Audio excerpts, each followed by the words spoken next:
Pemirsa, pandemi COVID-19 masih memberi dampak pada lesunya perekonomian masyarakat. Hal ini juga berpengaruh terhadap minimnya permintaan daging babi menjelang Hari Raya Galungan dan Kuningan. Potong hewan pesanggaran Anak Agung Gede Kamayun mengatakan, di tengah pandemi permintaan daging babi menurun.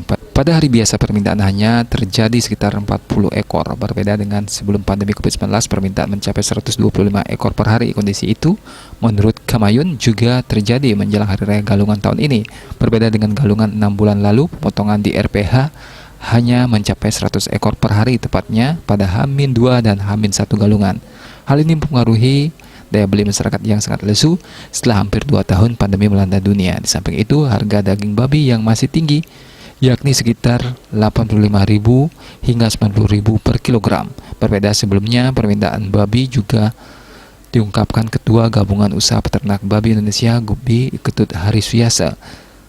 Dia mengatakan meski saat ini populasi babi baru mencapai 40% dari normal, jumlah tersebut cukup untuk memenuhi permintaan masyarakat menjelang Galungan. Hal ini dikarenakan permintaan tidak akan banyak, mengingat masih lesunya perekonomian masyarakat. Bisnis Bali melaporkan.